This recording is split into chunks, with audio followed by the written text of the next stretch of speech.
반갑습니다. 잘 쳤어요. 잘 쳐야 될 텐데, 그죠?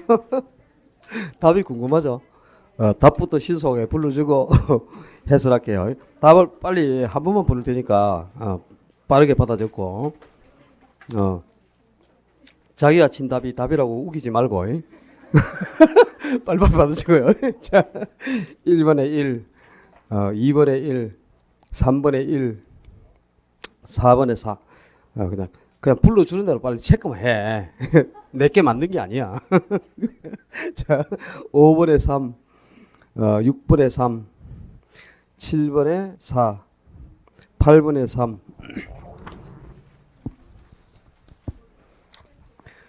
9번에 2, 10번에 4, 11번에 4, 12번에 3, 13번에 4, 15번에 4, 16번에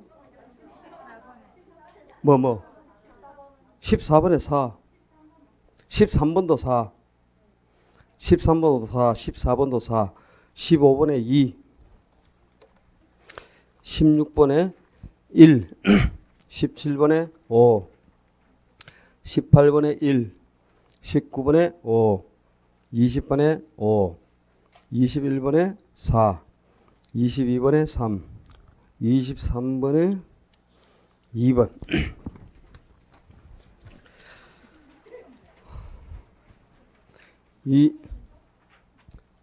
몇 번? 23번? 2라니까 2. 24번에 5, 25번에 2, 26번에 3, 27번에 1, 28번에 2, 29번에 2, 30번에 5, 31번에 5, 32번에 3. 절망적이지? 33번에 3, 34번에 1, 35번에 1, 36번에 4, 37번에 5, 38번에 4, 39번에 1, 40번에 3번 되겠습니다.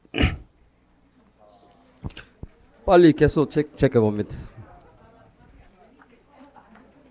30개 이상, 아까 내가 지금 한 10명 매겨봤는데, 10명 매겨보니까 매겨본 중에는 85점, 34개, 34개고, 그 다음에 31개가 몇 분 또 계시던데, 31개가 한 4, 5분 계시던데, 30개 이상 맞으신 분 많죠?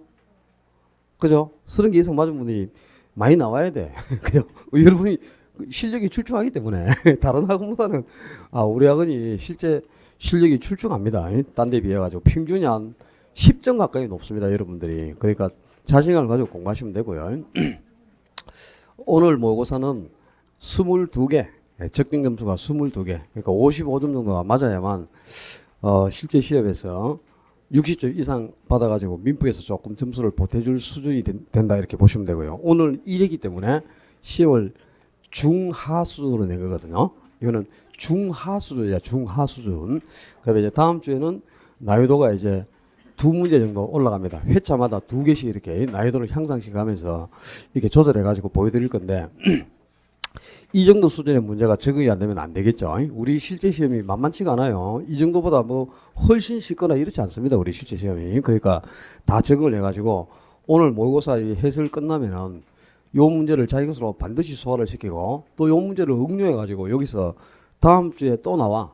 시험에 나올 거는 계속 보여주고 다른 유형으로 유형을 바꿔가지고 계속 보여드릴 테니까 다음 주에 오늘 출제됐던 유형이 비슷한 형태로 나왔는데 다음 주에 틀리면 다음 주부터는 이쑤시개를 3방씩 찌릅니다. 알았죠? 그러니까 반드시 맞추도록 하셔야 돼요. 자, 1번 봅니다. 1번은 이제 후보지하고 이행지를 구분하는 건데 초점 후보지는 지역 상호 간의 용도가 바뀐다. 지역 상호 간의 용어가 들어가야 되고 이행지는 지역 내에서 용도 지역 내에서 용도가 바뀐다. 요 단어를 가지고 구분하는 거예요. 후보지나 이행지는. 근데 용도 지역은 크게는 택지 지역과 농지 지역과 임지 지역 세 개의 지역이 있고 이 세 개의 지역을 나누면은 택지 지역은 주거 지역, 상업 지역, 공업 지역으로 나뉘죠. 농업 지역은 농지 지역은 전지 지역, 답지 지역, 가수원 지역으로 나뉘고 그다음에 임지 지역은 신탄림 지역과 용진림 지역으로 나뉘어요. 근데 이 용도 지역인 택지 지역, 농지 지역, 임지 지역 이 지역 상호간의 용도가 이렇게 상하로 바뀌고 있다. 요 세 개의 지역 간에 그러면 후보지가 되는 것이고 왜 지역 내에서 그러니까 택지 지역인 주거지, 상업지, 공업지 내에서 또 농지 지역인 전답, 가수원 내에서 임지 지역인 신탄림, 용진 내에서 용도가 이렇게 세 가지 내에서 두 가지 내에서 이렇게 좌우로 용도가 바뀌면 이행지가 되는 거죠. 그럼 지금 공업지로 이용되는 토지가 공장 가동률이 저하되어 주거지로 전환 중이다. 공업지가 주거지로 전환 중에 있어. 그러면 이건 택지 지역 내에서 용도가 바뀌고 있죠. 또 도로변 가수원이 전으로 바뀌고 있다. 역시 농지 지역 내에서 용도가 바뀌잖아요. 그죠? 그러니까 이건 지역 내에서 용도가 바뀌는 거니까 당연히 이행지가 되죠. 2번에 균형의 이동에 관한 설명 중 틀린 거. 자, 수요만 증가해서 수요만 증가하면 균형 가격과 균형량이 어떻게 되죠? 수요만 증가할 때는 가격 상승, 량도 증가해서 수요 반응과 똑같죠. 가격이나 량이. 또 수요만 감소할 때도 균형 가격은 하락, 균형 량도 감소해서 수요만 변할 때는 수요의 변화 방향과 가격과 량이 전부 동일바로 갑니다. 그지? 그리고 공급만 변할 때, 공급만 증가하거나 공급만 감소할 때는 이 가격이나 량이 어떻게 변하냐? 공급이 변할 때는 양만 공급 방향과 동일하고 가격은 반대로 움직인다. 그지? 공급이 증가하면 양은 따라서 증가하지만 가격은 반대로 하락. 공급이 감소할 때는 양은 감소하지만 가격은 상승하게 되죠. 그 다음에 수요 공급이 동시에 변한 경우 수요가 증가하거나 공급도 증가, 수요가 감소하거나 공급도 감소해서 수요 공급이 동일바로 변한 경우가 있고 수요가 증가하는데 공급은 감소하거나 수요는 감소하고 공급은 증가하는 경우가 있죠. 이 수요 공급이 반대만으로 변한 경우가 있다. 자, 동일할 때는 뭘 적용? 양동을 적용하고 반대할 때는 가수를 적용하라. 양동은 양만 동일바로 간단 말이에요. 그러니까 이 균형량은 항상 수요 공급하고 동일바로 가야 되겠죠. 그럼 양은 동일바나 수요 공급과 항상 동일바로 갑니다. 그러니까 양동이지, 그지? 양은 동일바로 가니까. 근데 가격은 알 수가 없죠. 가격은 상승하기도 하락하기도 불변이 되는 경우도 있으니까 알 수가 없는 거고요. 수요 공급이 반대말 때는 가수. 가격은 수요를 따라간단 말이에요. 이 균형 가격은 항상 뭘 따라? 수요를 따라. 이 수요하고 똑같은 말로 움직이죠.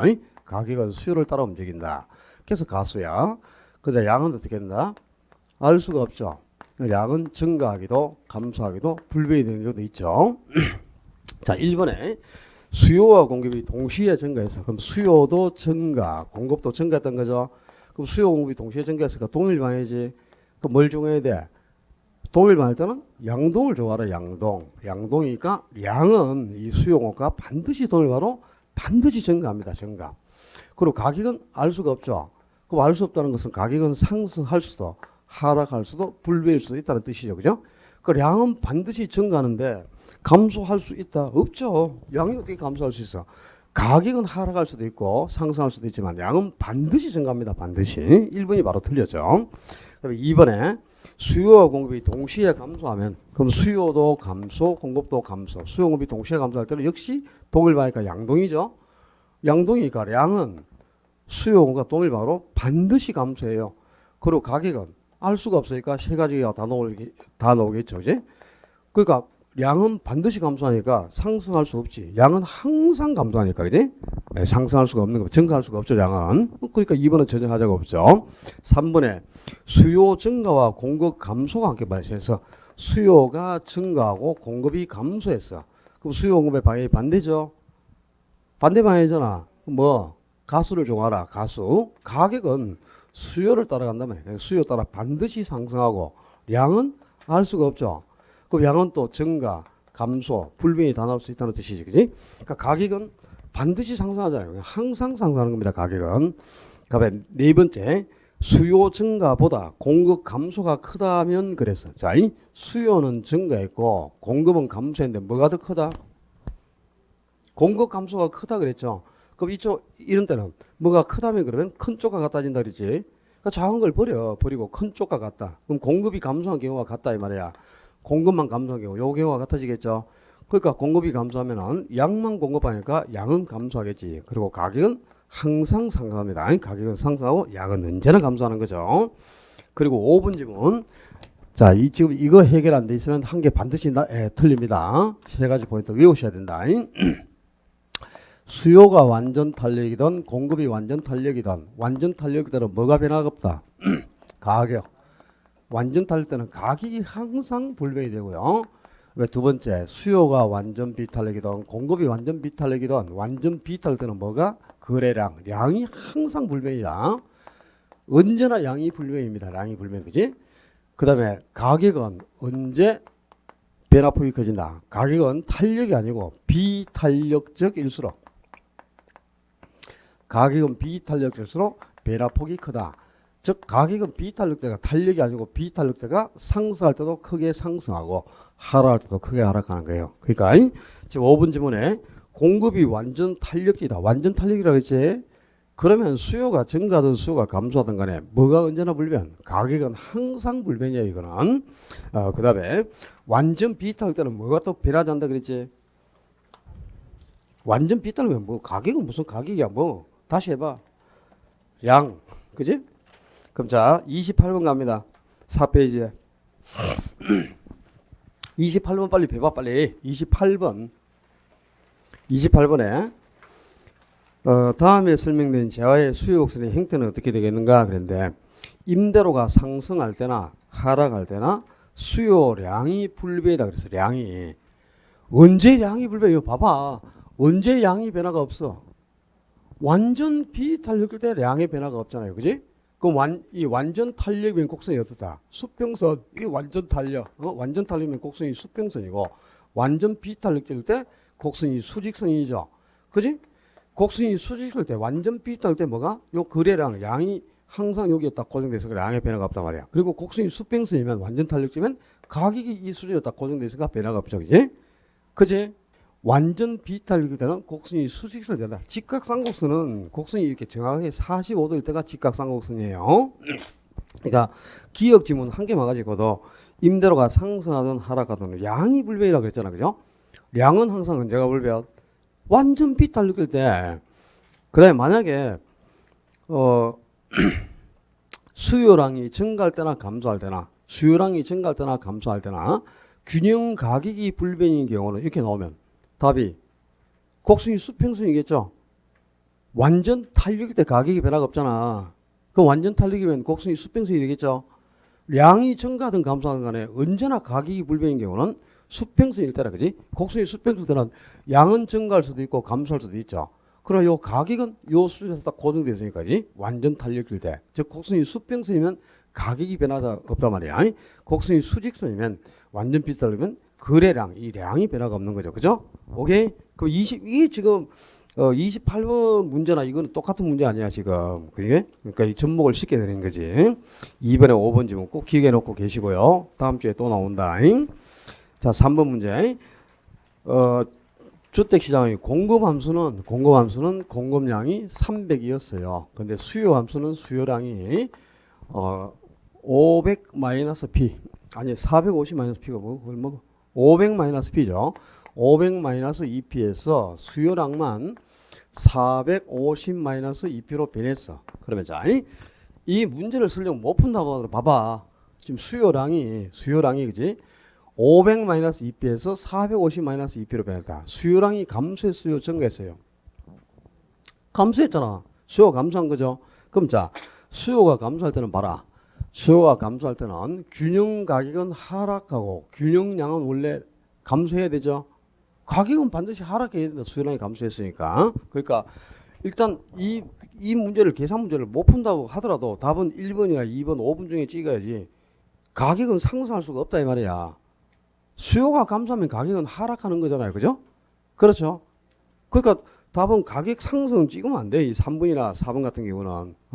그 다음에 또 봐봐. 이 문제는 지금 아주 쉬운 문제니까 많이 풀었잖아. 그럼 자, 원래 공급량이 300이고 수요량은 500 마이너스 2P죠. 그럼 원래 수요량과 공급량을 일치시켜서 P하고 Q를 한번 구하고 또 공급량 300은 그대로니까 수요량만 이렇게 변했잖아요. 그럼 변화된 수요량과 공급량을 일치시켜서 역시 P하고 Q를 한 번 더 구한단 말이야.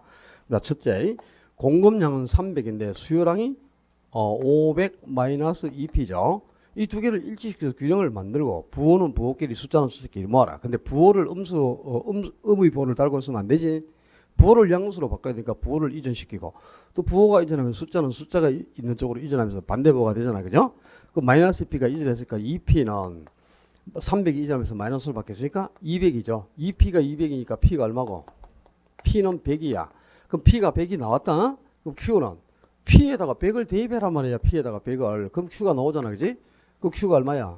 300이란 뜻이죠. 그래서 원래는 균형 가격이 100, 균형량은 300이라.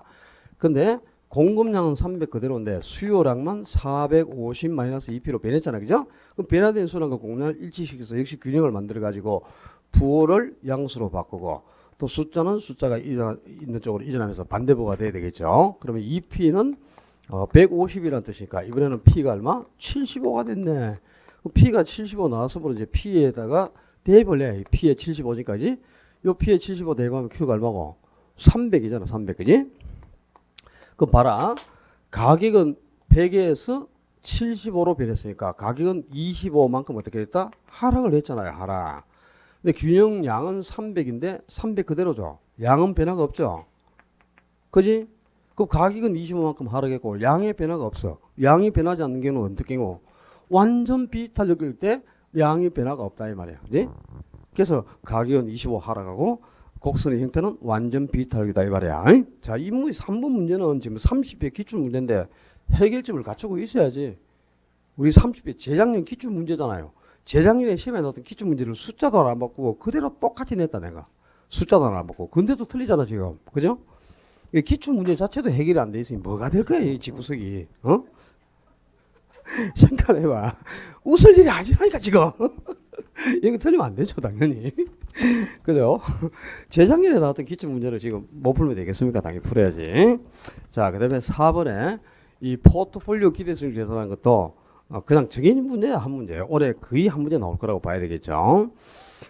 자, 지금 A, B, C 세 개의 부동산으로 포트폴리오를 구성했고 상한별 수익률을 주고 단서에 호황과 불황일 때 확률을 각각 60%, 40%를 줬습니다. 그럼 호황 옆에다가 60%를 적고 불황 옆에 40%딱 적어라.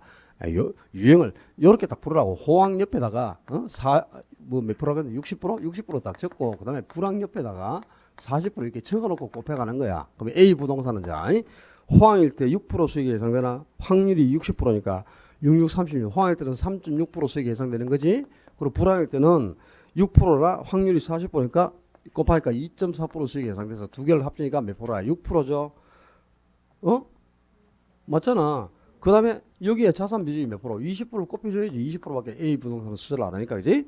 그럼 곱하면 3.6에다가 2.4 더하면 6에다가 6%에다가 0.2 곱하면 1.2% 수익이 되잖아. A 부동산은, 그지?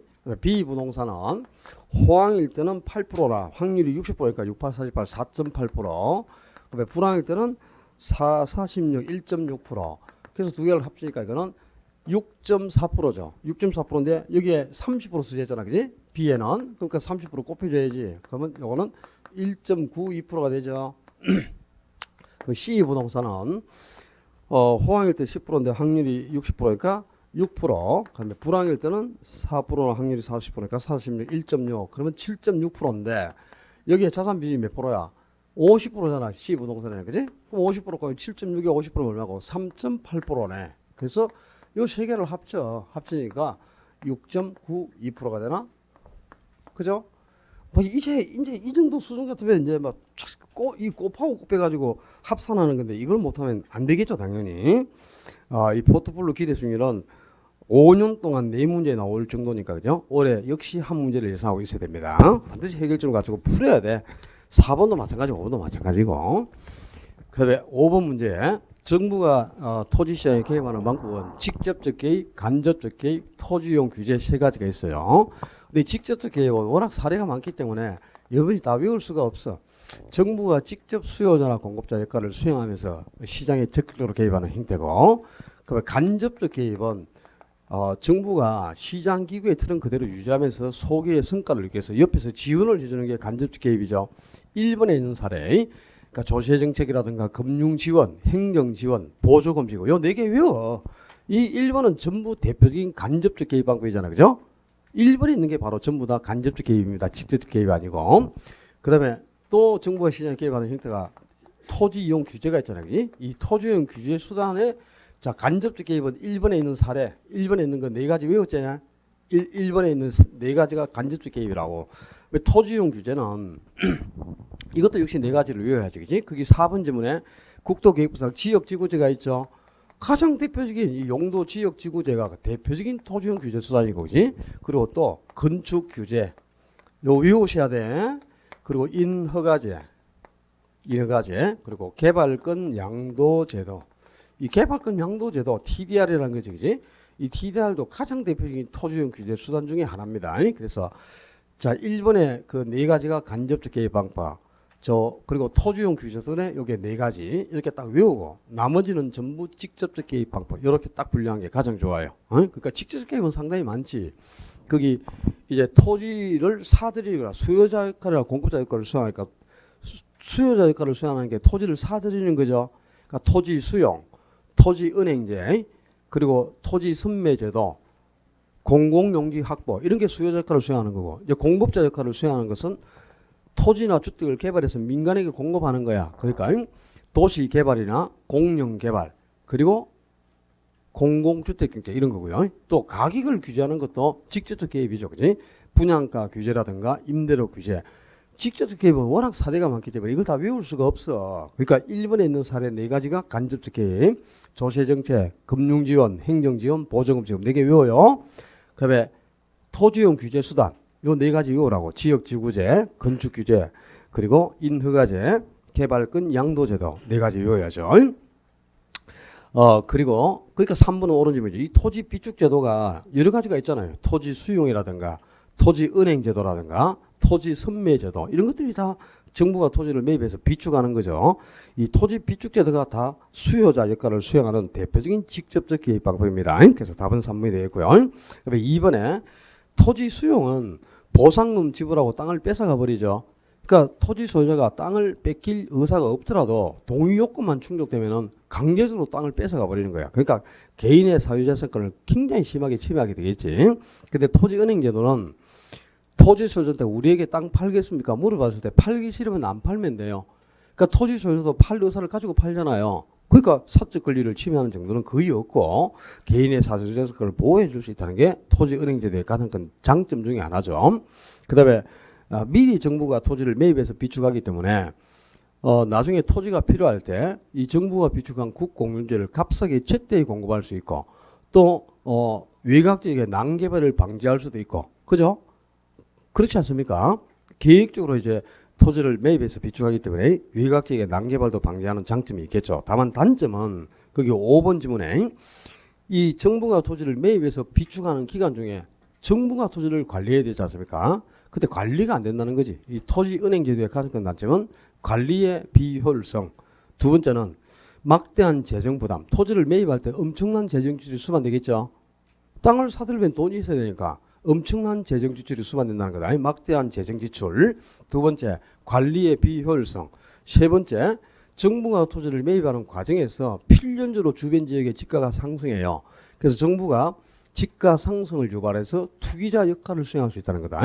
이 토지은행제도는 단점을 기억하셔야 돼. 그게 시험 포인트예요. 자, 그다음에 6번으로 가서 올해도 역시 마찬가지고 대체제와 보완제, 정상제와 열등제를 구분하지 못하면 무조건 한 문제가 틀립니다. 그냥 5번 시험을 치면 대체제나 정상제를 구분하는 게 4번 나오고요. 대체제와 보완제를 구분하는 게 정상제와 열등제를 구분하는 게 한 번 정도 나와요. 그러니까 이 네 가지 제와는 반드시 비교가 돼 있어야지. 대체제 그러면 대체제는 무슨 제와? 만족도가 비슷하니까 서로 대신 사용할 수 있는 두 제와. 이게 바로 떠올라야 돼. X 대신 Y, Y 대신 X. 서로 대신 구매하는 제와를 대체제라는 거고 보완제는 서로 보완이 이루어지기 때문에 이런 따로따로 사용해서는 의미가 없죠. 함께 사용하는 두 제와. X 사면 Y도 사야 되고 X를 안 사면 Y도 사지 않겠죠. 함께 사용하는 제하니까 그지? 그럼 X제는 대체제는 X 대신 Y, Y 대신 X를 구매하기 때문에 서로 대신 사용하는 두 제와 아닙니까? 그럼 X제만 가격이 상승해 버리면 가격이 상승한 X제는 사지 않고 만족도가 똑같은 Y제를 더 많이 구매해서 Y제 수요가 증가한단 말이야. 그래서 두 제와의 가격하고 수요가 무슨 방향이고 지금 동일 방향. 이 가격과 수요가 동일 방향이다. 동일 디귿이니까 디귿을 시작하니까 대체제 디귿 이렇게 외웠잖아. 대체제는 동일 방향. 그다음에 보완제는 비읍으로 시작하잖아. 그지? 그러니까 가격과 수요가 반대 방향. 비읍. 왜 가격과 수요가 반대 방향이 되는데? X제 가격이 상승해 버리면 가격이 상승하는 X제를 사지 않죠. 그리고 함께 사용을 Y도 살 이유가 없지. 그럼 Y제 수요, Y도 사지 않으니까 Y제 수요가 감소해가지고 이 두 제와의 가격과 수요가 반대 방향이잖아. 그지? 반대 방향이니까 비역, 동일 방향이니까 디귿 이렇게 외웠잖아 지금. 디귿 대체제, 동일 방향, 보완제, 반대 방향 이렇게 외웠잖아. 정상제는 가격에 따라 수요량이 변하는 게 아니고 뭐 소득, 그러니까 소득이 증가했을 때 수요가 동시에 증가해서 소득과 수요가 동일 방향이면 정상제. 소득이 증가하는데도 불구하고 수요량은 감소해가지고 소득과 수요가 반대방으로 변하면 열등기 아닙니까? 그지? X제 가격이 5% 하락했죠? X제 가격 하락하면 X제 안 사겠지? 그렇게 X제 가격 하락하면 X제를 더 많이 사겠죠? 그럼 X제 수요량은 증가한데 이게 수요의 법칙 아니야. 근데 X제 가격이 X제의 가격이 5%가 하락을 했단 말이야. 그랬더니 가격이 하락한 X제를 많이 사니까 다른 제인 Y제는 만족도가 비슷한 Y제는 안 사겠지. 그래서 Y제 수요량이 어떻게 됐노? 3%가 감소를 했잖아. 그지? Y제 수요량이 감소했잖아요. 이 교차 탄력성이 뭐야? 두 제와가 대체제 관계에 있는가 보완제 관계에 있는가를 알아보는 게 교차 탄력성인데 교차 탄력성은 X제의 가격이 변할 때 다른 제인 Y제 수요량이 얼마나 변하는가 이걸 측정해 가지고 이 두 제의 관계를 알아보죠. 근데 지금 X제 가격이 5% 하락을 했어. 그죠? 그럼 하락했으면 하락분이 마이너스 값이 되죠. 그때 이제 Y제 수량도 감소를 했어요. 그럼 감소분도 역시 마이너스 값이죠. 그럼 분모하고 분자의 부호가 마이너스로 동일 부호지. 분모가 플러스 부호인데 분자도 플러스 부호다. 또는 분자가 마이너스인데 분모도 마이너스. 부호가 플러스 마이너스 똑같으면 이건 반드시 양수가 나와야지. 부호가 만약에 분모가 플러스고 분자가 마이너스거나 분모가 마이너스인데 분자가 플러스예요. 그럼 분모 분자의 부호가 다르면 이거는 음수가 나옵니다. 그지? 값이. 근데 분모 분자 부호가 동일 보면 이거는 양수가 나와야지. 그러니까 5분의 3이니까 당연히 탄력성은 0.6이 되는 거예요. 마이너스 0.6이 아니고. 그리고 교차 탄력성이 0보다 큰 양수면 두 제와는 대체제 관계에 있는 거죠. 왜 대체제라? 봐봐라. 그 X제 가격이 하락을 하자 Y제 수량이 감소를 했죠. 그 가격과 수요가 동일방 아니야? 이 가격하고 수요가 동일방으로 변하는 두 제가 대체제 아닙니까? 그지? 가격과 수요가 동일방은 대체제, 반대방이면 보완제. 이렇게 외웠잖아. 응? 지금 이 정도 문제가 안 풀리면 안 되고 이건 당연히 답을 찾아야 됩니다. 응? 7번에 임대료 보증제에 관한 설명으로 다음 중 틀린 거. 임대료를 보장하는 방법은 이제 공급자에게 보증을 주는 방식도 있고 수요자에게 보증을 주는 방식도 있죠. 근데 수요자에게 보증을 주는 방식이 세 가지가 있어. 가격 보조, 그리고 소득 보조. 가격 보조를 집세 보조라고도 하고요. 소득 보조를 현금 보조라고도 한다. 또 뭐 있지? 주택 바우처 제도.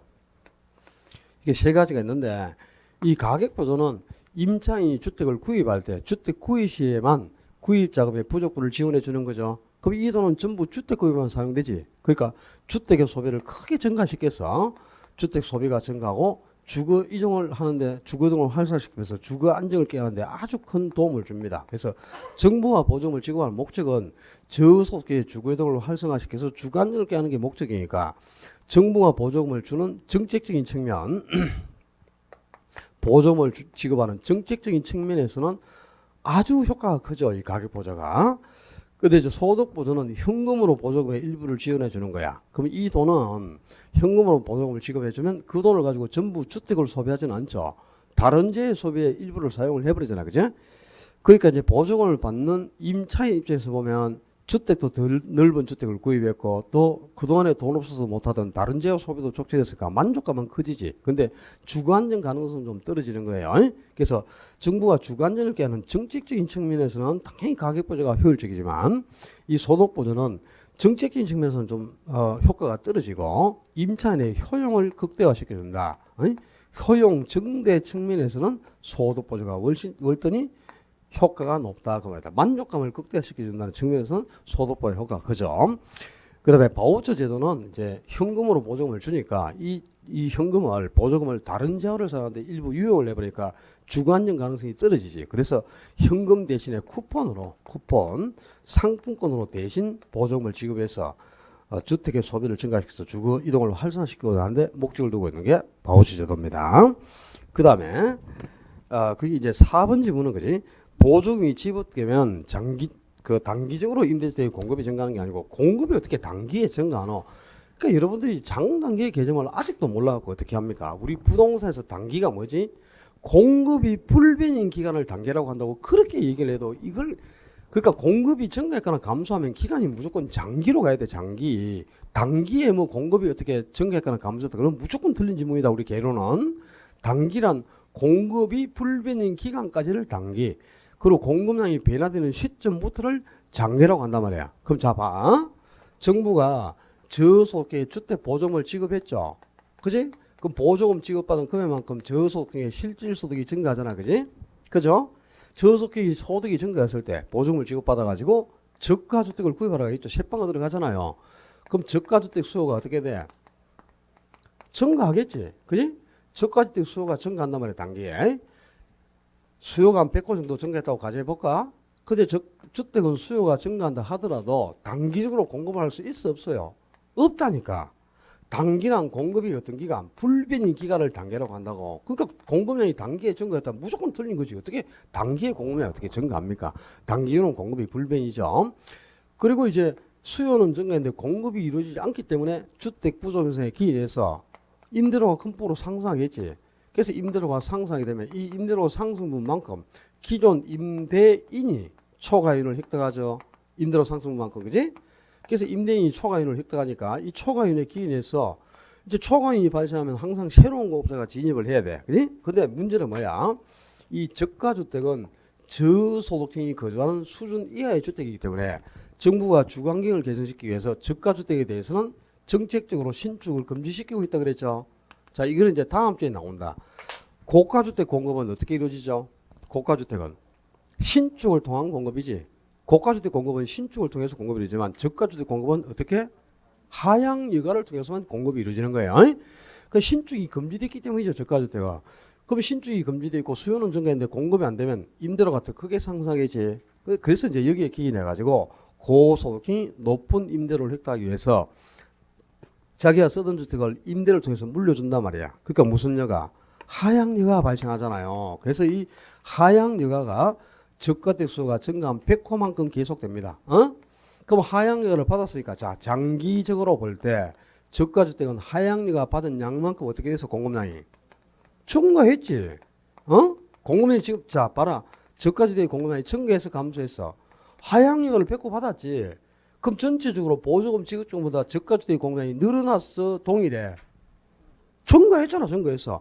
그리고 필요한 수만큼 공급이 이루어졌기 때문에 이 상승했던 임대료가 상승 전 상태로 되돌아간단 말이야. 그래서 임대료는 원래 수준으로 복귀하면서 저가주택 시장이 안정을 찾게 되는 거죠.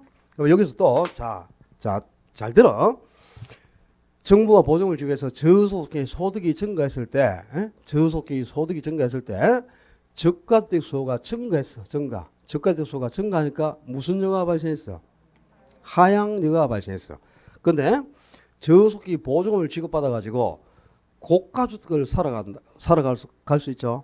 그럼 고가주택 수요는 증가하더라도 고가주택 수요가 증가하면 저가주택 수요는 감소하겠죠.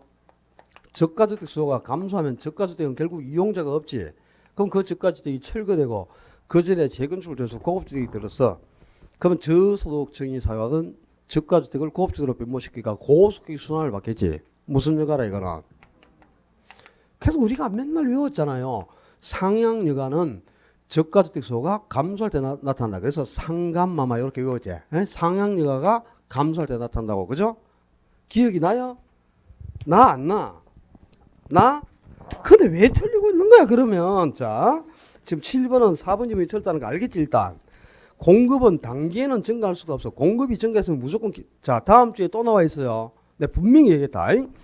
뭐 민간 공공재를 공급하게 되면 단기적으로 민간 임대주택의 공급량은 감소한다. OX. 공공주택을 공급하게 되면 전부 공공주택이 공급된 지역으로 주거를 이동하죠. 그럼 민간주택은 수요가 감소하지. 근데 공공주택을 공급하게 되면 단기적으로 민간 임대주택의 공급량은 감소한다. 맞아, 틀려요? 틀렸다니까. 공급량이 감소하거나 증가하면 무조건 기간이 단기가 아니고 장기라니까. 왜 그게 좀 모르라. 단기에는 공급량이 변화가 안 된다니까. 단기는 그냥 무조건 공급량은 불변 그래야 돼. 공급량은 불변인데, 자, 공공주택을 공급하게 되면 공공주택 쪽으로 전부 수요가 이동해 버리죠. 그럼 민간주택은 수요가 감소하죠. 민간임대주택은. 그럼 수요가 감소하면 세가 안 나간단 말이야. 세가 안 나가니까 어떻게 해요? 임대주택을 다른 용도로 전환해 버린다니까. 그럼 용도가 전환되는 숫자만큼 민간임대주택 수가 감소하죠. 감소했는데 그거는 장기적으로 감소한다 그래야 된단 말이야. 항상. 알았어요? 그러니까 우리 부동산에서 단기란 그냥 공급이 불변인 기간. 단기에는 그냥 공급량은 무조건 불변이다 그래야 돼. 어이? 공급량이 증가하거나 감소했으면 기간이 무조건 뭐? 장기가 돼야 된다도 그러네. 다음 주에 나와요. 다음 주에. 알았죠? 다음 주에 또 뭐 그런 거 찍고 있어라. 또 뭐 단기적으로 공급량이 증가했거나 감소했다. 그런데 그걸 맞다고 또 찍으면 그냥 나도 이쑤시개로 찍을 테니까 손등을. 알았어요? 일단 그 개념부터 알고 뒤로 가서 11번 봐. 11번. 11번. 자, 본다. 주택의 여가 과정에 대한 설명으로 옳은 거. 이 봐요. 똑같은 게 지금 풀었던 문제하고 똑같다고 봐. 저소득의 주택 보조금이 지급되면 장기적으로 저가주택은 보조금 지급등과 동일해집니까? 증가합니까? 봐봐라. 정부가 저소득의 주택 보조금을 지급하면 칠판 주목 봐라. 이거 봐라. 이거 봐라. 1번 찍은 사람들 이거 좀 쳐다봐라. 1번 많이 찍대. 그냥 보조금을 지급하면 장기적으로 저가주택의 공명은 보조금 지급등과 어떻게 동일합니까? 하향여가를 받으니까 하향여가 받은 양만큼은 저가주택의 공명이 반드시 증가한다. 늘어난다 그래야지. 하향여가를 받았기 때문에. 그죠? 그렇잖아요. 하향여가 받은 양만큼 늘어났죠? 에이? 그래서 4번에 봐. 장기적으로 보조금이 지급되면 장기적으로 저가주택의 임대료는 원래순으로 되돌아가잖아요. 저가주택의 임대료는 하향여를 받아서 공급이 증가했기 때문에 원래순으로 되돌아가는 거야. 이 상세했던 게. 그리고 저가주택이 차지하는 양은 보조금 지급보다 증가한다 이 말이야. 하향여를 받았으니까. 그러니까 4번 지분은 지금 이걸 뜻하는 거죠. 저가주택의 임대료는 원래순으로 되돌아가고 저가주택이 전체에서 차지하는 양은 늘어난다 이 말이야. 하향여를 받았으니까. 그러니까 요게 옳은 지분 아닙니까? 4번이. 그지? 왜 2번에 저소득은 경계와 인접한 3번부터 봐라. 자, 3번에 상향여가 과정은 소득의 증가 등과 같은 이유로 저가주택 수요가 뭐 했을 때? 봐봐라. 소득의 증가 등으로 저가주택 수요가 증가하면은 하향여가 나타난다고. 하향여가가. 그리고 소득의 증가로 저가주택 수요가 감소할 때 상향여가 나타난다고. 상향여가가. 상향여가는 저가주택 수요가 감소할 때, 하향여가가 저가주택 수요가 증가할 때 나타나는 거죠. 그지? 그죠? 안 그렇습니까? 속에 또 첨부하려고 하네. 자, 요거 이제 지워요, 앞에.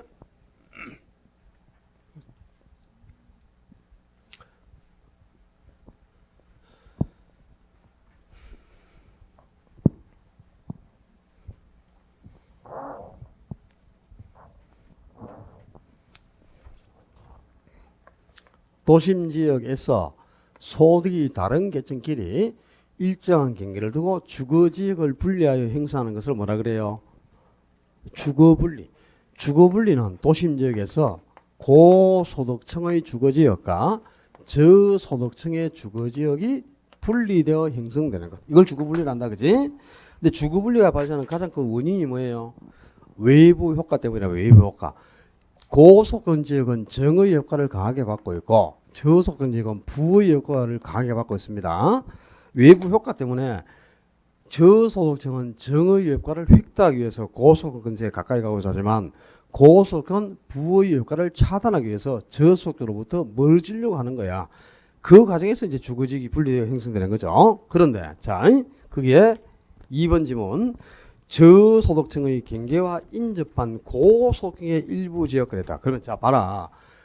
여기를 뜻합니까? 여기를 뜻합니까? A 여기를 뜻하나? 지금 2번 지문이 여기를 뜻하나? B, A, B 중에 A하고 B 중에 어디를 뜻하노 지금? 그 주어가 어디 있노? 주어가 고소득층의 일부 지역에서 그랬으니까 고소득층의 일부 지역이 주어죠. 그럼 여기를 뜻한 말이야. 여기 그지? 저소득층의 경계와 인접한 고소득의 일부 지역 그래서 여기죠. 그럼 여기는 좋은 영향을 받는다, 나쁜 영향을 받는다. 저소득 근처에 워낙 가까이 있으니까 나쁜 영향을 더 많이 받아. 그래서 여기서 거래되는 주택보다 훨씬 낮은 순으로 주택이 어떻게 할인되어 거래가 이루어지고 여기는 부효과를 받고 있으니까 주택을 수선하게 되면 수선 비용이 가치 상승분을 초과해 버린단 말이야. 그지? 수선비가 더 크니까 수선 안 하고 자기가 쓰던 주택을 임대를 통해서 물려줘. 그럼 무슨 여가? 하향여가가 완성하는 거지. 하향여가가. 그리고 이제 고소득층의 경계에 인접한 저소득층의 일부 지역. 그러면 여기를 뜻하겠죠. 여기가 고소득층의 경계에 인접하고 있잖아. 여기. 그지? 근데 여기는 고소득층 근처에 워낙 가까이 있으니까 좋은 영향을 받지. 그럼 여기서 거래되는 주택보다 훨씬 높은 수준으로 주택이 할증료가부터 거래되겠죠. 할증 거래가 되고 여기는 좋은 영향을 받으니까 주택을 수선하게 되면 수선 비용보다 가치 상승분이 더 크단 말이야. 그지? 그럼 가치 상승분이 더 크면 주택을 계속 개발해서 고급화 시키죠. 그럼 고속기 순환을 받으니까 저소득 주택을 고속기 순환 받으면 상향여가가 발생하잖아요. 그지? 그래서 자, 하향여가는 가치 상승보다 수선 비용, 요 계량 비용이 더 클 때 나타나는 거고, 그다음에 상향여가는 수선 비용보다 가치 상승분이 더 커야 되고요. 이걸 모른다 하더라도 봐라. 여가 현상하는 게 뭐야? 여가 현상은 소득이 다른 계층끼리 주택을 순환해 가면서 사용하는 거예요. 그럼 고소득 지역에서는 무슨 여가만 발생한다? 고소득 지역에서 상향여가 생기면 말이 안 되지. 고소득이 저소득에 물려줘야 여가가 되는데 고소득이 저소득에 주는 건 무슨 여가야? 소득계층이 아랫방에 놓였으니까 하향이죠.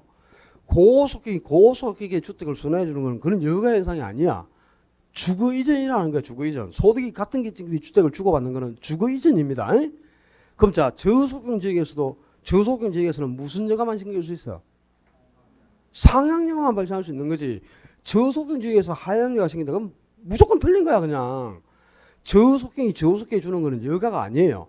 그럼 저소득이 고소득에 순환을 시켜야 여가가 되는 거지. 저소득이 고소득에 순환시켜주는 거는 상향이잖아. 그럼 고소득 지역에서는 반드시 뭐만? 하향여가만 발생하고 저소득 지역에서는 상향여가만 발생하는 거예요. 이것도 바뀌면 안 되겠지. 그죠? 그 다음에 자, 여가 현상이 이렇게 활발하게 전개되고 있다는 말이 무슨 말이야? 소득이 다른 계층끼리 주택이라는 자원을 효율적으로 배분해가면서 사용하고 있다는 거죠. 자, 자원이 효율적으로 배분되지 못한 상태를 뭐라 그러죠? 시장 실패라고 하느니라. 자, 다음 주에 모의고사 나왔는데 그 아마 90% 틀릴 겁니다. 내가 미리 얘기해 준다. 90% 틀릴 걸 내가 알고 있기 때문에. 자원이 비효율적으로 배분되는 상태를 뭐라 한다고? 시장 실패라고 한다고. 그럼 시장 실패가 발생했을 때 자원을 효율적으로 배분하기 위해서 정부가 개입을 하죠. 정부가 개입을 했지만 오히려 자원이 효율적으로 배분되는 게 아니고 상황을 더 악화시킬 수가 있어요. 그거는 뭐라 그러죠? 자원의 비효율성을 배분하기 위해서 정부가 개입을 했으나 상황을 더욱 악화시키는 것을 정부 실패라고 하는 겁니다. 정부 실패. 알았죠? 다음 주 모의고사 문제에 나와 있으니까 내가 얘기해 준다 지금. 옳은 것의 개수를 찾아놨는데 그것도 옳다고 하지 마라. 자원이 비효율적으로 배분된 상태를 시장 실패. 시장 실패를 수정하고자 개입을 했지만 상황이 더욱 악화되는 것을 정부 실패라고 한다. 정부 실패. 시장 실패가 아니고. 알았죠? 다음 주에 내가 미리 얘기해 줬어 오늘. 또 뭐 이상하게 또 뭐 그것도 맞다고 찍고 하고 뭐 그래라. 그럼 자 봐. 지금 여가 현상을 통해서 여가 현상이 활발하게 전개되고 있다는 말은 무슨 말이죠? 자기들끼리 주택이라는 자원을 효율적으로 배분하고 있다는 뜻이죠. 그럼 시장 실패가 발생했어 안 했어? 자원은 주택이라는 자원은 지금 효율적으로 배분되고 있잖아. 여가 현상을 통해서. 그럼 시장 실패는 발생하지 않았죠. 그런데 요 저소득지역에서는 계속 불량주택이 형성돼 가죠. 그럼 도심에 불량주택이 형성되는 게 시장 실패 때문이가 아니잖아 지금. 여기 거주하는 소득계층이 소득이 낮기 때문에 계량 능력이 없는 거예요. 그래서 불량주택이 발생한단 말이에요. 그래서 5번 지문에 불량주택이 발생하는 것은 자원 배분 기능을 원활하게 수행하고 있지 못하기 때문이다. 그러면 이 자원 배분 기능을 원활하게 수행하고 있지 못하는 게 뭐야? 시장 실패라는 뜻인데 시장 실패 때문이 아니라니까. 시장 실패 때문이 아니고 뭐 때문? 낮은 소득 때문이다 이 말이야. 저소득층의 낮은 소득 때문, 불량주택이 발생한 것은 낮은 소득 때문이지 시장 실패 때문이 아니다. 여기까지 해서 그냥 한꺼번에 같이 기억을 하셔야 된다. 에? 자, 다시 이제 앞으로 가요. 앞으로 가서 8번 문제. 자, 이 8번 문제 이런 것도 또 틀려. 이 뭐 영어 어디 중학교를 보결로 졸업했는지 참 젠장. 사회 간접자분의 준공 후 준공 나왔다. 준공에 동그라미 치고 그게 준공해서 뭐야? 빌드. 지었잖아. 민간이 사회 간접을 준공했으니까 빌드가 나와야죠. 그리고 일정 기간 동안 시행자에게 당해 시설의 운영권이 인정된다. 시행자에게 운영권을 줘서 운영하다 뭐야? 오퍼레이터 운영권 그게 운영에다가 동그라미 딱 치고 오퍼레이터 적어야지. 그리고 이제 민간이 그 시설을 운영하면서 투자 비용을 다 회수해요. 그리고 이제 기간 종료가 되면은 시설의 소유권이 정부에 귀속된다. 소유권을 귀속이 뭐야? 정부의 소유권을 넘겨줬다 이 말이죠. 귀속 이꼬로 양도 이꼬로 이전 같은 말. 그러니까 이전 소유권을 정부에 이전하는 게 맨 뒤에 나오니까 이전 귀속이 뭐야? 트랜스퍼 이렇게. 그래 BOT 이렇게 돼야지. 뭐 BTO는 지랄. 아이고 쏘겠죠. 웃지 마라 그냥 막 그냥. 아휴 이런 걸 이 어디 중학교를 보길로 졸업한 것도 아니고 오퍼레이터 운영하다. 그다음에 또 T 트랜스퍼 이전하다 넘겨준다 이전하다 양도하다 그다음에 리스 임대하다 임차하다.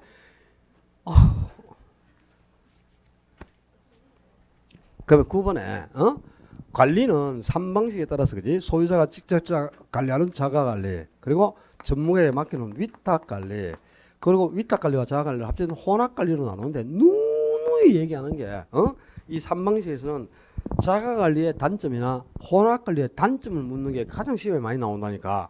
자가관리는 소유자가 직접 관리니까 장점이 많죠. 기밀 유지가 뛰어나다. 보안관리가 양호하다. 또 입주자에게 친절한 서비스를 제공한다. 소유자가 강한 지위 통제력을 발휘할 수 있다. 그리고 또 기밀 유지가 뛰어나고 보안 관리가 양호하다. 입주자에게 친절한 서비스를 제공할 수 있고 설비에 대한 애착이 강하다. 막 물고 빨고 하겠죠. 그리고 또 강한 지위 통제를 발휘한단 말이야. 자기가 직접 관리하니까 이런 게 장점인데 다만 업무가 타성에 빠지기 쉽다. 업무의 타성화 이게 가장 큰 단점 아닙니까, 그지? 그리고 이제 위탁 관리를 하게 되면 이건 주택관리사와 같은 전문가에게 맡기거든. 그러니까 내 맘처럼 관리를 안 해준다니까. 기밀 유지가 어렵다. 보안 관리가 허술하다. 이런 게 이제 단점이 되겠죠. 그지? 자가 관리의 장점은 전부 위탁 관리의 단점이 되는 거예요. 다만 이제 위탁 관리를 하게 되면 소유자는 자기 일만 딱 하면 되거든. 그러니까 소유자가 본업에 충실하게 본업만 전념하면 되니까 업무의 다성화를 방지하게 된다 이 말이야. 위탁 관리 하게 되면. 혼합 관리는 자가 관리와 위탁 관리를 합친 관리 방식이죠. 그럼 자가 관리의 장점도 나타나고 위탁 관리의 장점도 그대로 다 나타나요. 다만 이제 소유자하고 전문가가 한꺼번에 관리를 하잖아. 그러니까 문제가 생겼을 때 누구 책임인지를 밝힐 수가 없다. 책임 소재가 불분명하다. 이게 우리 시험에 제일 많이 나오는 게 이건데, 그지? 이걸 못 찾아가지고 뭐 책임 소재가 무슨 분명하기는 뭐 어떻게 분명한데 불분명하다는 게 가장 큰 단점이라도 그것도 뭐 가서 5번 찍고 뭐 찍고 이게 속에 천물 웃지 마라. 속에 천물난다. 그다음에 마케팅. 9번의 마케팅은 크게 이제 시장 점유 마케팅 그리고 고객 점유 마케팅 관계 마케팅 이렇게 크게 세 가지로 나누는데 이 중에 공급자 중심이 뭐고 시장 점유 마케팅이 공급자가 경쟁회사보다 먼저 시장을 확대하는 거니까 공급자 중심이고 그 고객이랑 소비자가 같은 말 아니겠어요? 고객 점유 마케팅이 이제 소비자 중심으로 마케팅을 구사하는 거죠. 그리고 관계 마케팅은 누구 중심이 아니라 이 소비자와 공급자 간의 상호작용을 중시하는 마케팅이에요. 그지? 이거부터 구분을 하고 누구 중심인가?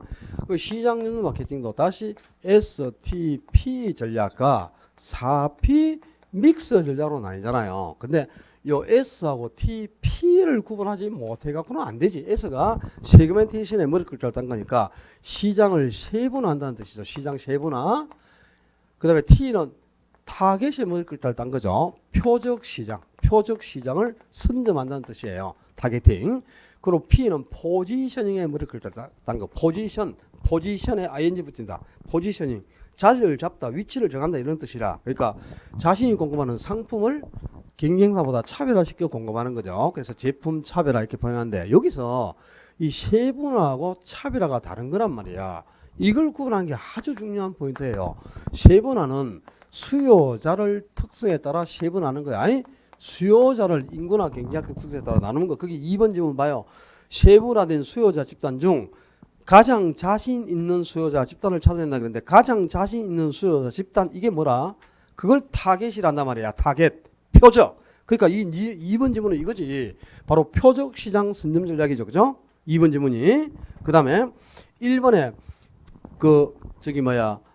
표적 시장 선정이나 틈새 시장 점유와 같은 마케팅이 바로 공급자 중심적 시장 점유 마케팅 중에서도 STP 전략을 뜻하는 거죠. STP 전략 1번이. 그 여기 이제 차별화. P가 뭐야? 차별화. 포지셔닝. 이 차별화는 공급자가 자신이 공급하는 상품을 소비자의 마음속에 자리 잡게 하는 것, 소비자의 지각 속에 인지시켜 넣는 전략, 이걸 차별화한다고. 그러니까 이제 반드시 그죠? 뭐 공급자가 자신이 공급하는 상품, 제품의 위치를 정한다. 뭐 제품의 위치를 정한다. 또는 뭐 자신이 공급하는 상품을 소비자의 마음속에 자리 잡게 한다. 이런 말이 들어가요. 이게 포지션이잖아. 포지션, 차별화. 요거 구분하셔야 돼. 수요자를 인구나 경제학적 특성에 따라 구분하는 거, 그지? 그러니까 수요자를 장년층 소비자, 중년층 소비자, 청년층 소비자 이렇게 나눌 수도 있고, 고가품 소비자, 중저가품 소비자, 저가품 소비자. 이거는 경제학적 특성에 따라 분리했잖아요. 그러니까 수요자를 인구나 경제학적 특성에 따라 세분한다. 요 말이 들어가야 세분화가 되는 겁니다. 그 다음에 4P 믹스는 마케팅의 4요소인 4P를 혼합하는 거잖아. 그지? 이 4P도 아직 모르는 사람도 있더라. 예? 이것도 P로 시작한다고 전부 4P가 아닙니다요.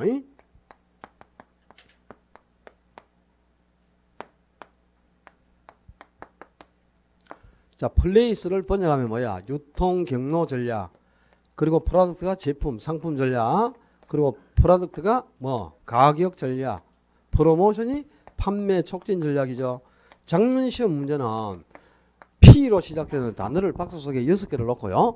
4P 믹스에 해당하는 P가 어떤 건지를 골라내라. 그게 작년 시험 문제라. 근데 이제 요 4P를 지문으로 낼 때는 프로모션 자리를 포지셔닝으로 바꿔서 냅니다. 여기에 포지션이 들어가면 안 돼. 플레이스, 프로덕트, 프라이스, 프로모션 요 네 가지를 조합하는 것을 4P 믹스 전략이라고 한다. 그죠? 자, 제일 먼저 우리가 마케팅을 하면 가장 먼저 해야 될 일이 뭐라? 입지 선정. 입지를 선정하고 토지를 확보해야 아파트를 공급할 거 아니야. 그럼 제일 먼저 해야 될 게 위치를 선정하고 토지를 확보하는 거. 이게 플레이스 전략이라. 그리고 토지를 확보해서 이제 제품을 만들죠. 아파트라는 상품을. 그게 제품 전략. 상품이 만들어지면 분양가를 책정하죠. 그게 가격 전략. 분양가가 책정되면 판매를 극대화시켜야 되겠죠. 그게 판매 촉진 전략이라. 근데 야, 어떻게 해서 우리가 토지를 확보하되?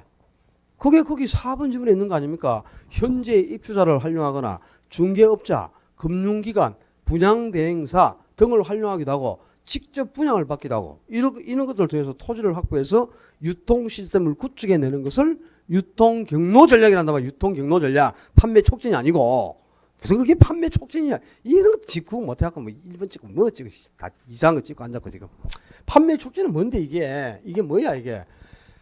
아파트가 완성돼 가지고 이제 제품 전략은 그게 지금 보면은 거기 5번 지문에 봐요. 아파트 내 녹지 공간을 조성하거나 또 아파트 단지 내 주민의 편의를 위해서 현금 자동화 기기를 설치하거나 주차장을 지하에 구비한다거나 보안 장비를 디지털화 시킨다든가 또는 단지 내 자연 친화적으로 실개천을 조성하거나 실개천 조성 그리고 또 설계를 평면 설계를 한다든가 구조를 복층형 구조로 가져간다. 이런 게 제품 자체의 차별성을 도모한 거죠.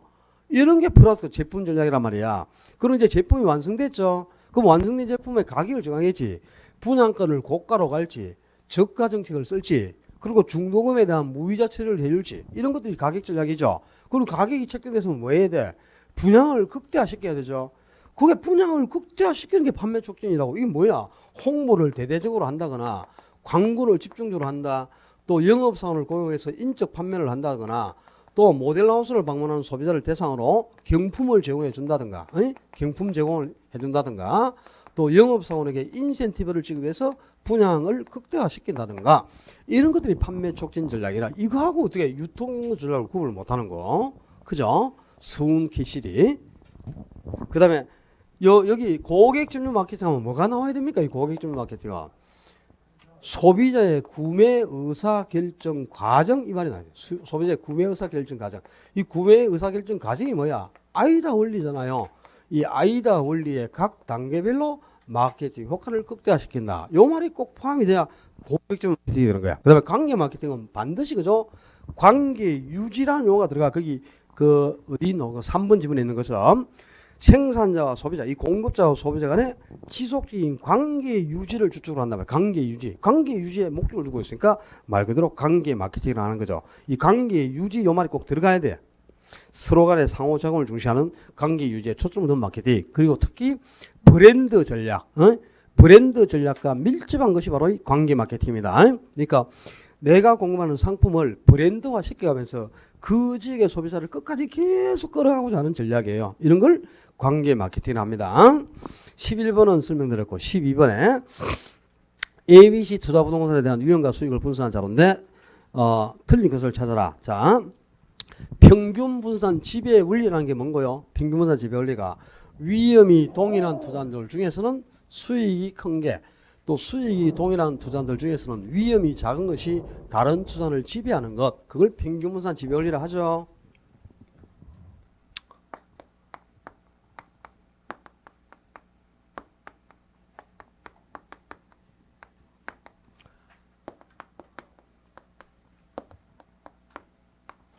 그래서 위험 협병인 합리적 투자자는 이 평균 분산 지배 원리에 따라서 수익은 크면서 위험이 작은 투자를 선택해서 투자를 하게 됩니다. 그지?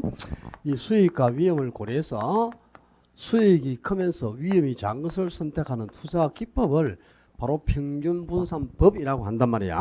근데 지금 A하고 B하고 C 세 개의 투자를 한번 봐봐요. 그 평균 분산법에 따르면 수익은 가장 큰 걸 선택해야 되고 위험은 제일 적은 걸 선택하는 것 아니야. 그지? 자, 수익은 A 중에 뭐가 가장 커요? B가 수익이 가장 높지 지금. 그럼 수익적인 측면에서는 B가 가장 양호한 투자이다 이 말이야. 15%의 동그라미 딱 쳐야 될 거 아니야. 기대 수익률 B의 15%죠. 근데 위험은 표준 편차가 위험인데 A가 5%, A가 위험이 제일 적죠. 그럼 위험적인 측면에서는 A가 가장 양호한 투자냐. 위험은 A가 가장 적으니까 위험적인 측면에서는 A가 양호한 투자 아니고 수익적인 측면에서는 B가 양호한 투자이 되잖아. 그죠? 근데 C는 수익이 가장 아니고 위험이 가장 작은 것도 아니죠. 그럼 수익과 위험을 아무것도 충족을 못 시키고 있지. 그래서 C는 뭐 아무짝에도 쓸모없는 투자이다 말이야. 그래서 C는 가장 먼저 투자대에 있어서 배제를 시키고 A나 B 중에 하나를 선택해야 되겠죠. C는 지금 수익도 만족을 못 주고 위험도 만족을 못 주잖아. 그래서 A나 B 중에 한 개를 선택해야 되는데 평균 분산법에 따른다면 A하고 B 중에 뭘 선택해야 돼요? 평균 분산법에 따른다면 A를 선택해야 돼? B를 선택해야 돼?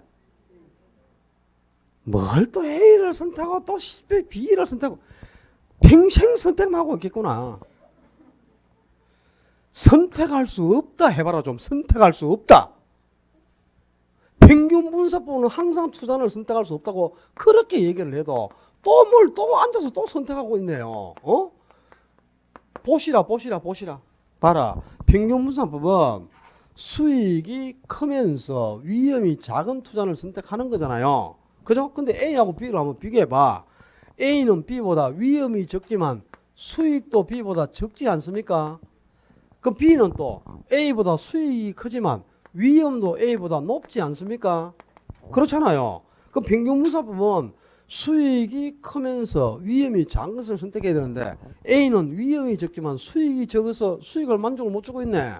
또 B는 수익이 크지만 위험도 높으니까 위험을 만족을 못 주고 있잖아요. 그러니까 위험하고 수익 두 가지를 다 충족하는 건 없잖아. 지금 A도 아니고 B도 아니고. 위험하고 수익 중 한 개만 충족해서는 평균 분산법은 선택을 못 한다니까. 그래서 이 경우에는 평균 분산법은 투자를 선택할 수 없지. 그래서 거기 3번 지문에 평균 분산 결정법에 의할 경우 C 부동산은 가장 먼저 제외가 됐지. 위험하고 수익을 아무것도 만족 못 줬으니까. 그리고 A보다 수익이 큰 B를 선택한다. 뭐 수익이 큰 B를 선택한다거나 위험이 작은 A를 선택한다. 그러면 또 내년 가서 또 선택하고 있어야 돼. 평균 분산법은 선택할 수 없다. 그냥 무조건. 이렇게 해야지 선택할 수 없다고. 뭘 지금 선택합니까? 두 가지를 동시에 추구하는 게 A도 아니고 B도 아닌데 보라고. 위험하고 수익은 무슨 관계에 있죠? 위험과 수익은 항상 비례한다. 위험이 높으면 수익도 높고 위험이 적으면 수익도 적다. 위험하고 수익이 언제나 비례하고 있잖아요. 그죠? 위험과 수익이 비례하는 것을 상수의 관계를 하지 않습니까? 그럼 위험하고 수익이 비례하니까 평균분산법은 위험하고 수익이 반비례하는 걸 찾는 거야. 위험하고 수익이 항상 비례한데 어떻게 평균분산법을 만족하는 투자니 없지 그러면. 그러니까 평균분산법으로 투자를 선택할 수 없는 거야. 그지? 그래서 이런 경우 평균분산법은 지금 투자를 선택할 수 없잖아. A를 선택할 수도 B를 선택할 수도 없죠. 그럼 이때는 어떻게 하라 그러대? 이때는 첫째, 평균분산법으로 투자를 선택할 수 없다. 이때는 어떻게 하라? 이게 가장 먼저 나와야지. 위험에 대한 태도. 그러니까 3번은 평균분산 결정법으로는 투자를 선택할 수 없고 위험에 대한 태도에 따라 보수적인 투자자라면 위험을 감수하기를 꺼리니까 위험이 낮은 A를 선택해요. A를. 근데 공격적인 투자라면 위험이 다소 높더라도 수익이 큰 걸 선택하고자 하니까 수익은 B를 선택하게 된다 이 말이야. 그러니까 3번 지문에 평균분산법에 따른다면 C부동산은 배제되고 그 다음에 C부동산은 가장 먼저 배제를 시켰잖아. 그지? 배제가 되고 위험에 대한 태도에 따라 어느 하나를 선택한다. 위험에 대한 태도에 따라 보수적 투자는 A를 선택한다. 공격적 투자라면 B를 선택한다. 그래야 되겠죠? 그 다음에 또 이런 경우 평균분산법으로 투자를 선택할 수 없을 때는 포트폴리오를 구성하는 것도 바람직하단 말이야. 그래서 A하고 B의 분산 투자를 해서 A, B 두 개로 아예 포트폴리오를 구성하는 것도 바람직하다. 세 번째, 또 평균분산법으로 투자를 선택할 수 없을 때는 변이계수를 측정해서 변이계수가 작은 것을 양호한 투자로 선택할 수 있다 이 말이야. 변이계수가 작은 게 좋죠. 변이계수는 뭐야? 변이계수 읽어봐라. 변이계수 기대 수익률 단위당 위험 이걸 변이계수라는 거야. 기대 수익률 단위당 위험. 근데 변이계수가 작은 게 좋은데 어떤 게 변이계수가 적다 그랬지? 변이계수는 항상 위험이 낮은 투자니 무조건 변이계수는 적어져요. 그래서 위험이 낮은 투자니 변이계수법에 따른다면 양호한 투자니 되니까 위험이 낮은 게 지금 A가 위험이 더 적죠. 그리고 변이계수를 적용한다면 A가 위험이 낮아서 양호한 투자이 된다면 변이계수가 적었어. 근데 지금 거기에 4번 지문 기대 수익률 단위당 위험 이게 바로 변이계수죠. 이 변이계수는 작을수록 좋아. 근데 어떤 게 변이계수가 적다고? 위험이 낮은 게 무조건 변이계수가 적어요. 그럼 계산해보나 안 해보나? 그럼 위험이 가장 낮은 게 뭐야? A지. 그럼 A가 양호한 투자가 된다 이 말이야. 만약에 4번 지문을 바꿔서 4번 지문을 바꿔가지고 위험 1단위당 기대 수익률 위험 1단위당 기대 수익률 이거는 클수록 좋아. 클수록 위험 1단위당 기대 수익률은 변이계수하고 역수적 분모문자를 바꿨죠. 근데 변이계수 역수가 바로 위험 1단위당 기대 수익인데 이것도 위험이 낮은 투자니 무조건 또 변이계수 역수는 높아서 양호한 투자니 됩니다. 그러니까 잘 들어라.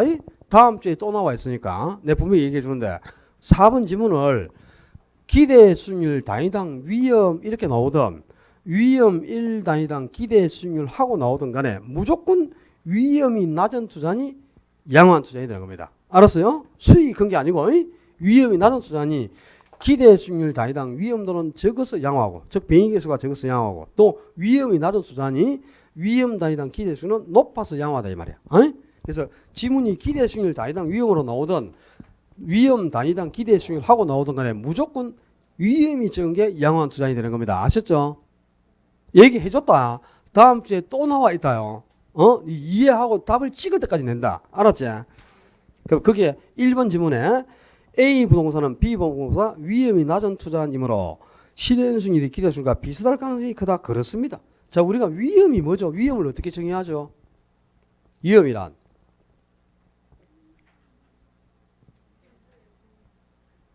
위험이 뭔지를 모르는데 어떻게 1번이 맞다는 건 아노? 참 신기하다. 위험이란 기대 수익률이 변화될 가능성을 위험이란단 말이야. 기대 수익률은 예상 수익률 아닙니까? 예상 수익률을 우리가 기대 수익률 또는 내부 수익률이라고도 하잖아. 그죠? 투자하기 전에 예상되는 수익률이 기대 수익률인데 예상 수익률은 항상 변화가 될 수 있잖아. 미래가 불확실하니까 그 내가 예상했던 기대 수익률이 변화될 가능성을 위험이란다고. 그럼 기대 수익률이 변화를 해버리면 실제 투자했을 때 발생하는 실행 수익률하고 기대 수익률은 달라질 수가 있겠죠. 그게 바로 위험이라. 그럼 위험이 높다는 말은 실제 수익률과 기대 수익률이 차이가 날 가능성이 크다는 뜻인데요. 위험이 낮으면 기대 수익률하고 실제 수익이 가까울 가능성이 높아진다는 뜻이지. 기대 수익률의 변화 가능성이 적으니까. 그래 A가 지금 위험이 가장 적잖아요.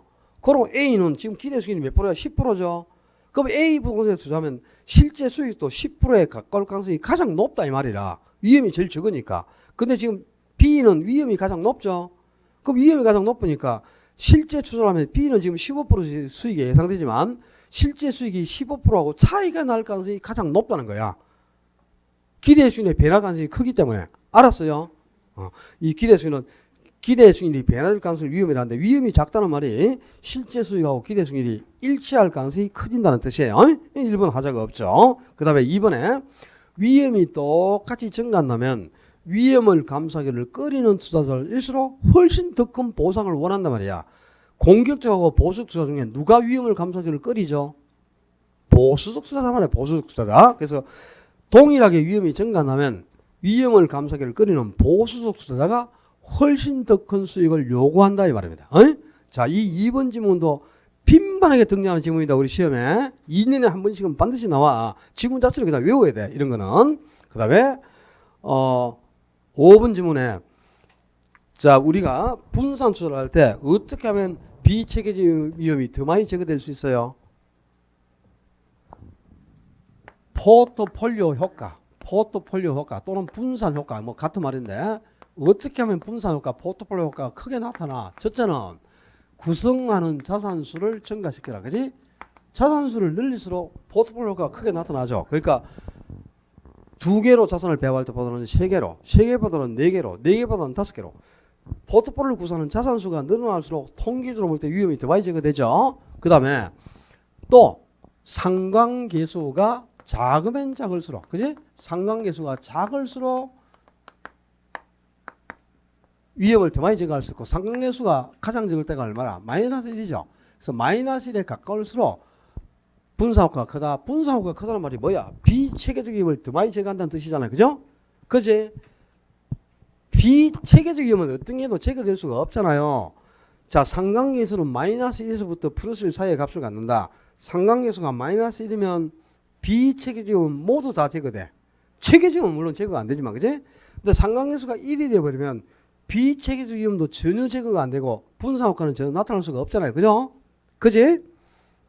그렇잖아. 그럼 지금 그 도표에 봐봐. 금융상품과의 상관계수를 보면 P부동산이 마이너스 1에 가장 가깝지 않습니까? 그래서 금융상품하고 말하게 부동산하고 포트폴리오 구성하려면 P부동산이 가장 바람직하다 이 말이야. 상관계수가 마이너스 1에 가장 가깝기 때문에 비체계를 가장 많이 제거할 수 있다. 이런 뜻이 되겠죠. 그죠? 감이 오나? 다음 주에 또 내면 맞출 수 있겠어요? 요 12번하고 U3 똑같은 애는 추구도 안 내죠. 제가 똑같이 내겠습니까? 또 유사하게 또 바꿔서 내죠. 그 또 다음 주 내보면 또 걸려들어요. 또 걸려요. 또 안 걸릴 것 같지? 걸려. 그지? 우리가 13번 같은 거는 참 이 13번 맞춘 사람 내가 보니까 거의 표 사장님만 13번 제대로 이게 답을 딱 4번 찍은 것 같은데 표 사장님은 왜 답을 4번을 찍으셨죠? 모르겠어요. 그래. 맞추는 이유는 뭐냐? 찍어서 맞추면 맞춥니다. 알고 맞추는 게 없고. 지금 왜 이 4번 지문 전혀 하자가 없는 지문이죠. 적당한 거리에 고차중지가 있다면 인근의 저차중지를 지나서 고차까지 가서 물건을 구매하죠. 그거는 봐라. 고차중지가 저차보다 규모가 크기 때문에 다양한 기능을 지급하니까 고차까지 가는 거지. 자, 우리가 상권 이론 중에서 거리는 가까운 걸 선호하고 규모가 큰 점포를 선택해서 물건을 구매하기 때문에 그죠? 자, 첫째는 가장 가까운 곳에서 상품을 선택하는 경향이 높다. 근데 적당한 거리에 고차중지가 있다면 인근의 저차중지를 지나칠 가능성이 크니까 거기가 상권으로 형성되려면 소비자가 원하는 선택된 상품을 취급해야만 하나의 상권이 형성된다. 이게 뭐냐? 허프의 확률 모형이야. 이거는 크루살리의 중심 이론이 아니고 이게 허프 이론인지 크루살리 이론인지 크게 구분이 안 되니까 답을 못 찾는 거지. 전부 5번 찍고 뭐 2번 찍고 진짜 똥 싸고 아이고. 자, 그래 죄송합니다. 내가 어째야 되겠나. 크루살리는 중심지가 한 도시에서 저차 중심지, 중차 중심지, 고차 중심지에 따라서 기층세에 따라 분포를 해요. 근데 저차보다는 중차, 중차보다는 고차가 규모가 크고 다양한 기능을 가지잖아요. 이 고차 중심지가 규모도 더 크고 규모도 크고 기능이 어떻다? 다양하다 이 말이야. 다양해. 그래서 규모도 크고 기능도 다양하기 때문에 저차는 중차에, 중차는 고차에 포섭을 당한다. 이게 포섭원리 아닙니까? 그래서 이 포섭원리의 이론적 기준을 두고 정량이 크리스탈리 중심지 이론인데 중심지가 한 도시에서 중심지가 성립하기 위해서는 중심지의 성립 요건이 뭐야? 재화의 도달 범위하고 최소 요구치 중에 뭐가 클 때 중심지가 성립하는 거야? 무조건 재화의 도달 범위가 이 최소 요구치는 5글자인데 요거는 7글자니까 글자 수가 많은 게 커야 된다 그랬잖아요. 그럼 2번 찍으면 안 되잖아 지금. 그지? 그다음에 중심지가 형성될 때 한 도시에서 한 개만 형성된다면 원형으로 형성되는 게 가장 이상적인 형태가 된다. 근데 복수로 여러 개의 중심지가 생겨날 때는 정육각형 모양을 이루면서 형성되는 게 가장 이상적인 형태가 된다 그랬죠. 이게 크루살리의 중심 이론이고, 그 다음에 이제 레일리의 이론을 약간 수정해서 나온 게 누구? 컨버스의 분기점 모형이라. 레일리나 컨버스는 경쟁하고 있는 두 중심지가 있어요. 경쟁하고 있는 두 중심지가 있는데 A보다 B가 2배가 커.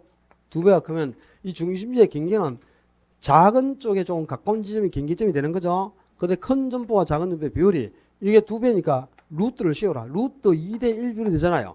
루트니까 약 1.4대 1 비율이 되죠. 이걸 가지고 상권의 경계라 분기점을 도출한 게 레일이나 컨버스고, 그 다음에 허퍼 얘는 대도시의 소비자들이 물건을 어떻게 구매한가를 봤어. 근데 대도시 소비자들은 규모는 큰 점포를 선호하고 거리는 가까운 점포를 선호하는 경향이 높잖아요. 그래서 대도시니까 중심지가 무수히 많이 여러 개가 생겨나. 아주 여러 개의 중심지가 고차 중심지, 중차 중심지, 저차, 중차, 저차, 중차 이렇게 중심지가 생겨나는데 이 대도시의 소비자들이 거리는 뭘 좋아한다? 가까운 걸 좋아해. 그리고 점포의 규모는 클수록 선호한단 말이야. 요 두 가지에 있어서 물건 구매하니까 소비자가 여기 거주하고 있죠. 근데 요 사람들이 어떻게 구매하는 걸 보니까 가까운 걸 좋아하니까 첫째는 가장 가까운 곳을 선택하는 경향이 높다. 근데 적당한 거리에 고차 중심지가 있다면 이 인근의 저차 중심을 지나쳐서 고차까지 가서 물건을 구매하더라. 이게 허프의 중심 이론이지. 그죠? 그 4번 질문은 허프 이론인 걸 알겠지 이제. 크리스탈리 이론이 아니고. 그 다음에 1번에 크리스탈리 이론은 유사한 상품을 취급하는 점포가 인접했을 때 집적이 크다는 것을 설명하지 못한다. 이건 저번 주 토요일 날 정보 모여서도 냈잖아요. 유사한 상품을 취급하는 점포는 한 장소에 모여 있어. 그래 이익이 크니까. 동종 업종가 한 장소에 모이는 점포를 뭐라 그래요? 집재성 점포라고 합니다. 집재성 점포. 1번이 지금 집재성 점포를 뜻하는 거야. 그러니까 한 장소에 모이는데 집재성 점포를 설명하고 있는 이론은 공간 균배 원리밖에 없어. 피터가 주장한 공간 균배 원리. 이것만 1번에 있는 사실을 설명하지. 레일리라든가 레일리, 크리스탈러, 허퍼는 전혀 이런 사실을 설명하지 못합니다. 상권 이론 중에서 1번을 설명하고 있는 이론은 피터의 공간 균배 원리밖에 없다. 그거 기억해야 돼. 그래서 3번에 봐봐. 크리스탈러는 지금 보시라고. 크리스탈러가 중시하고 있는 게 뭡니까? 중심지의 성립 요건이나 형성 과정, 중심지가 형성될 때는 한계라면 원형으로, 그 다음에 복수라면 정육형으로 형성되는 게 이상적이다. 이렇게 해서 형성 과정하고 성립 요건을 지금 중시하고 있는 게 크리스탈리 이론이죠. 그런데 레일리라든가 허퍼, 컨버스 이런 아들을 한번 봐라. 레일리는 두 중심지, 레일리나 컨버스는요 두 중심 간의 상호작용에 따라 소비자를 얼마나 끌어가서 상권의 경계를 어디에서 형성한 걸 설명하고 있고, 허퍼는 여러 중심지 간의 상호작용에 따라 여러 중심 간의 상황에 따라 소비자를 각각 몇 명 정도 끌어가는가 이걸 설명하고 있지 않습니까? 그러니까 중심 간의 상호작용에 초점을 두고 있는 게 레일이라든가 허프고, 크리스탈러는 중심지의 성립 요건이나 형성 과정을 중시하고 있단 말이야. 그 다음에 5번 찍으면 안 되는 게, 자, 한 도시에서 중심지의 숫자라든가 위치 형태가 뭐에 따라 결정되는 겁니까? 요거 이 고차 중심지 같은 경우는 그죠? 자신의 상권이 예를 들어서 한 달에 100명 모일 수 있는 소비자들이 오는 그 지역에 입지해서 살아남겠나? 최소한 월 10,000명, 10만 명은 찾아와야 되겠죠. 그리고 슈퍼마켓 같은 경우는 한 달에 100명을 찾아도 생존이 가능하니까 자신의 시장 상권이 일단 확보가 돼야 될 거 아니야, 그지? 첫째 시장, 두 번째는 소비자가 이동할 수 있는 교통 편의 관계, 거기에 따라서 중심지의 위치 형태가 달라져요. 그 다음에 또 한 도시의 행정 계획에 따라서도 중심지 수와 모형이 달라지지. 그러니까 자, 백화점이 공업지역에 입찰할 수 있습니까? 국토기획부에서 용도 지역별 행위제한 안 배웠나? 백화점이 공업지역에 입찰할 수 있어? 아, 상업지역에 입찰해야 될 거 아닙니까? 백화점이라면 중심상업지역 그것도. 그지? 그러면 한 도시의 행령 계획에 따라서도 중심지 숫자나 모형이 달라진다 이 말이야.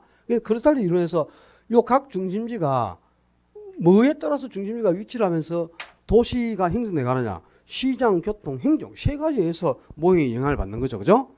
기본세도 다 나와 있고 다 설명드렸고 프린트물까지 그지? 유인물까지 복사해서 내주면서 그죠? 설명드렸는데 뭐 망국의 기억이 나. 그게 설명드린 게 다 허기가 기억나면 뭐 그지? 왜 틀리겠나? 다 맞추지 그지? 귀신이란 뜻인데 14번부터는 칠판 좀 닦고 쉬었다 하겠습니다. 고생했습니다.